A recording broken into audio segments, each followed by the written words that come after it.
Hai guys, Assalamualaikum warahmatullahi wabarakatuh. Ketemu lagi dengan aku Taskia di my YouTube channel. Oke teman-teman, buat kalian yang mungkin baru gabung di channel ini, mungkin aku akan perkenalkan diri lagi terlebih dahulu. Kenalin teman-teman, aku Taskia. Aku adalah seorang dokter muda atau koasisten yang sekarang sedang menjalani stase di salah satu rumah sakit di Jakarta. Nah, di hari Minggu ini aku akan membawakan topik yang sebenarnya topik ini nggak begitu berat sih teman-teman. Semoga video ini bisa memotivasi kalian yang sekarang sedang menjalani kuliah ataupun yang nantinya akan masuk kuliah untuk terus semangat dalam menjalani kuliahnya dan menyelesaikan kuliahnya. Oke teman-teman, di video kali ini aku akan sedikit bercerita tentang pengalaman aku selama kuliah. Nah, alhamdulillah nih teman-teman, jadi tanggal 27 Februari 2021 kemarin aku sudah melaksanakan wisuda sarjana kedokteran secara virtual. Dan aku sangat bersyukur bisa menyelesaikan studi sarjana kedokteran aku tepat waktu 3,5 tahun dan bisa lulus dengan predikat cum laude. Nah, buat kalian yang belum tahu, jadi cum laude ini berasal dari bahasa Latin yang artinya adalah pujian. Jadi pujian ini diberikan kepada mahasiswa karena dia telah mendapatkan nilai akademik yang tinggi. Nah, sebenarnya kalau ditanya, aku sendiri kepikiran nggak sih bisa lulus dengan predikat cum laude? Jawabannya adalah enggak sama sekali. Jadi aku tuh sebenarnya bukan orang yang dari awal tuh stabil nilainya AAA terus gitu ya. Aku akan ngasih tahu ke kalian gimana track record nilai aku mulai dari semester 1 hingga semester 7 di Fakultas Kedokteran. Jadi di semester 1 dan 2 aku tuh sempat mengalami kesulitan karena di semester tersebut aku tuh menyibukkan diri untuk beradaptasi. Karena aku sendiri itu tipe orang yang nggak mudah beradaptasi baik dengan lingkungan yang baru maupun dengan situasi yang baru. Nah, di semester ini sebenarnya nilai aku tuh nggak bagus ya teman-teman, bisa kalian lihat sendiri. Jadi di modul-modul kedokteran itu aku nggak pernah yang namanya dapat A. Jangankan buat dapet A, jadi di beberapa ujian di modul-modul tertentu itu aku sempat perbaikan gitu. Jadi memang saat itu aku sangat kesulitan buat bisa dapat nilai yang bagus. Nah, tapi tes itu ada yang A tuh. Jadi teman-teman, di sini yang dapat A itu bukan materi kedokteran ya. Jadi ini yang dapat nilai A itu materi umum ya. Jadi kalau kalian kuliah itu ada materi-materi yang sesuai dengan jurusan kalian, ada juga materi umum. Jadi misalnya aku kuliah di kedokteran, nanti ada materi kedokteran dan juga ada materi umum kayak misalnya bahasa, kemudian kewarganegaraan kayak gitu. Nah, terus di semester 2 itu aku mulai itu adalah salah satu modul yang mungkin dapat A. Nah, kemudian di semester 3 dan juga semester 4 ini juga bisa dihitung sih sebenarnya beberapa modul dalam satu semester itu paling cuma 1 atau 2 modul aku yang dapat A, selain itu aku dapat B. Nah, mulai nih di semester 5 ini mulai ada perubahan yang sangat drastis. Jadi di semester 5 ini aku mulai dapat nilai A di setiap modul sampai dengan di semester 7.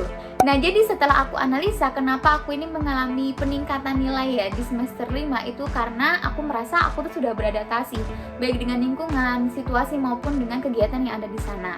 Selain itu aku juga sudah menemukan tipe belajar yang cocok buat aku. Kemudian aku juga sudah menemukan teman-teman yang cocok dan aku merasa sudah memiliki ilmu yang cukup banyak atau bekal yang cukup banyak dari semester 1 hingga semester 4. Sehingga di semester 5 ini benar-benar sangat membantu aku untuk menghadapi setiap modul. Jadi teman-teman, kalau misalnya dipikirkan semester 5 itu tahun ketiga ya. Jadi nilai aku di tahun pertama dan tahun kedua itu sebenarnya B aja gitu. Di semester 5 baru naik. Jadi buat kalian yang mahasiswa baru atau mungkin yang masih semester 3, semester 4 gitu, kalian jangan khawatir kalau misalnya nilai kalian itu kayak nggak sesuai dengan ekspektasi, belum bagus, belum dapet A gitu ya. Atau kalian mungkin masih mengalami kesulitan belajar, kalian jangan khawatir karena masih ada waktu kok untuk memperbaikinya. Nah, selanjutnya kita akan masuk nih ke trik-trik gimana sih caranya biar bisa dapat cum laude. Nah, jadi teman-teman, trik-trik ini itu murni dari pengalaman pribadi aku ya. Yang pertama, ini yang paling penting adalah kalian itu harus mengubah mindset kalian. Kalian jangan menganggap nilai itu sebagai hal yang utama. Nilai itu bukan sebuah patokan utama, patokan keberhasilan, patokan kesuksesan, dan patokan masa depan. Jadi menurut aku pribadi, nilai yang bagus itu bonus. Yang terpenting adalah pemahaman. Jadi kalau misalnya kalian itu paham dengan materi-materi kuliah kalian, insya Allah nilai itu akan ngikut. Yang kedua adalah jangan jadikan cum laude itu sebagai target wajib. Kayak kalian tuh kalau kuliah jangan, oke nih aku harus lulus dengan predikat cum laude nih, aku nilai itu harus AA terus tiap modul, jangan kayak gitu. Jadikan cum laude itu sebagai impian, tapi jangan jadikan cum laude itu sebagai target wajib. Kenapa? Karena di kedokteran itu, seperti yang udah bilang tadi, materinya itu susah. Dan kadang-kadang nih, nilai di kedokteran itu nggak sesuai gitu dengan apa yang kita ekspektasikan. Misalnya nih, kita merasa di modul kali ini kayaknya gampang kok, kita ngerjain soalnya juga gampang, belajarnya juga gampang, tapi pas abis ujian nilainya ya aja gitu, bukan yang bagus banget gitu. Atau kadang pun kita merasa kayak ini tuh modulnya susah banget, kata kakak tingkat juga susah banget, pas ujian tuh juga susah banget sampai pusing banget gitu ya, terus pas hasilnya pun juga jelek gitu. Oke, bercanda ya teman-teman. Jadi memang ada beberapa modul yang mungkin menurut kita susah, tapi di akhirnya kita dapat nilai yang bagus. Jadi intinya kalian itu jangan banyak berharap atau berekspektasi tinggi terhadap nilai. Karena kalau misalnya kalian tuh sudah terlanjur berekspektasi tinggi, kemudian hasilnya itu nggak sesuai dengan ekspektasi kalian, biasanya itu kalian bisa down dan kalian itu nggak semangat gitu buat menjalani modul-modul berikutnya. Kemudian yang ketiga, ini sudah pasti dan nggak bisa ditawar lagi, yaitu belajar maksimal. Kalian kalau misalnya bertanya gimana cara belajar, mungkin kalian bisa lihat video aku pertama yang ini. Nah, setiap kalian belajar buat ujian, pastikan kalian itu benar-benar paham. Jadi kalau kalian tuh lagi belajar nih buat ujian, kalian itu bisa buat pertanyaan untuk diri sendiri. Jadi kalau misalnya kalian tuh udah bisa menjawab pertanyaan yang udah kalian buat sendiri, itu artinya kalian udah paham. Selain itu, kalian tuh juga jangan lupa untuk latihan soal, karena soal-soal itu ada trik-trik tertentu untuk menjawab ya. Jadi ada kata kunci, kira-kira kalau dia mengalami ini, kemungkinan penyakitnya ini, dan lain-lain. Kemudian kalian itu juga bisa mencari teman belajar yang klop gitu. Biasanya sih kalau aku pribadi itu aku belajar sendiri dulu sampai aku kira-kira ngerti lah dasarnya kayak gimana. Nah, terus buat review atau hafalannya itu aku bareng-bareng sama teman-teman aku biar kita tuh semangat. Kemudian kalau kita tuh belajar bareng itu kan kayak kita saling ngasih soal gitu ya. Aku ngasih soal ke teman ngasih soal ke aku. Jadi kita bisa bertukar pikiran. Nah, itu bisa buat kalian tuh cepat hafal dan gampang ingat. Kemudian yang keempat adalah maksimalkan nilai mata kuliah yang relatif mudah dan bobot SKS-nya tinggi. Nah, seperti yang aku udah jelasin tadi teman-teman, di semester 1 dan 2 ini kan aku belum bisa dapat A di modul-modul kedokteran. Nah, tapi aku bisa dapat A di mata kuliah yang umum. Jadi mata kuliah yang umum ini biasanya tuh relatif lebih mudah dibandingkan materi-materi kedokteran. Jadi kalau bisa, usahakan kalian tuh bisa dapat A. Karena kalau misalnya materi umum ini apalagi yang SKS-nya itu besar gitu ya, ketika kalian dapat A itu bisa sangat membantu IPK kalian. Kemudian yang kelima, ini juga nggak kalah penting, yaitu berdoa maksimal. Jadi selain belajar yang maksimal, ini harus diiringi dengan doa yang maksimal. Nah, selain itu jangan lupa untuk selalu minta doa orang tua. Jadi setiap kalian mau ujian, kalian minta doa, minta restu ke orang tua. Setiap kalian habis pengumuman nilai, mau itu hasilnya bagus, mau itu hasilnya jelek, nggak sesuai dengan ekspektasi, tetap omongin aja ke orang tua.